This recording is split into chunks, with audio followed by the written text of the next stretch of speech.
तो दोस्तों आइनॉक्स इंडिया ने अपने क्वार्टर थ्री के नंबर को डिस्क्लोज कर दिया है। तो चलिए देखते हैं क्या है क्वार्टर थ्री के नंबर्स के अंदर। डाटा लाख्स में है, मैं आपको क्रोस में बता रहा हूँ।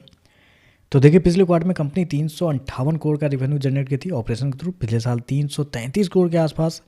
अभी देखें तो बढ़ के 428 करोड़ आपको जाता हुआ देखने को मिला। तो साल दर साल जाते हैं तो साल दर साल कंपनी के रेवेन्यू के अंदर तेजी आपको देखने को मिली है। लगभग बोल सकते हैं 30% के आसपास का जंप है कंपनी के रेवेन्यू के अंदर साल दर साल। जबकि क्वार्टरली बेस पे जाते हैं तो क्वार्टरली बेस पे भी कंपनी के रेवेन्यू के अंदर लगभग 20% के आसपास की तेजी है। तो कंपनी का रेवेन्यू देखें साल दर साल क्वार्टर क्वार्टर दोनों आपको बढ़ते हुए देखने को मिल रहे हैं। चलिए कंपनी खर्चे क्या है वो देखते हैं। तो देखिए पिछले क्वार्टर में कंपनी लगभग 289 करोड़ खर्च की थी, पिछले साल 273 करोड़ के आसपास।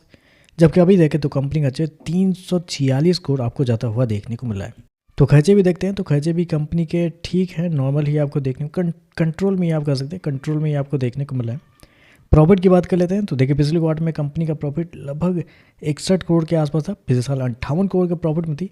जबकि अभी देखें तो कंपनी का प्रॉफिट 60 करोड़ आपको देखने को मिला। तो कंपनी का प्रॉफिट के अंदर देखते हैं तो प्रॉफिट के अंदर आपको ज़्यादा बड़ी तेजी ने हल्का सा ही जंप आपको देखने को मिल रहा है।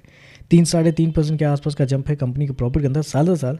क्वार्टरली बेस पे जाते हैं तो यहाँ पे आपको फ्लैट आपको देखने को मिल रहा है। तो जहाँ सब कुछ सही जा रहा था, रिवेन्यू सही जा रहे थे, खर्चे सही जा रहे थे, लेकिन नेट प्रॉफिट में कुछ गड़बड़ी करनी थी। तो इसलिए कंपनी ने क्या कर दिया, कंपनी ने एक्सेप्शनल आइटम में कंपनी को नुकसान हो गया। इस क्वार्टर में देखते हैं तो लगभग 8.5 करोड़ के आसपास का कंपनी को एक्सेप्शनल आइटम में नुकसान हुआ है। जबकि पिछले साल 7 करोड़ का फायदा हुआ था, पिछले क्वार्टर में 2 करोड़ का फायदा हुआ था। तो इस क्वार्टर में देखते हैं तो कंपनी को नुकसान हुए हैं 8.5 करोड़ के आसपास। जबकि पिछले क्वार्टर फायदे हुए थे। उसकी वजह से ही कंपनी का जो नेट प्रॉफिट है वो आपको बढ़ता हुआ देखने को नहीं मिला जितना बढ़ना चाहिए था। क्योंकि ऑपरेटिंग प्रॉफिट देखने के लिए जाते हैं तो 68 करोड़ से बढ़ के 88 करोड़ आपको देखने को मिले। जबकि पिछले क्वार्टर में 79 करोड़ के आसपास।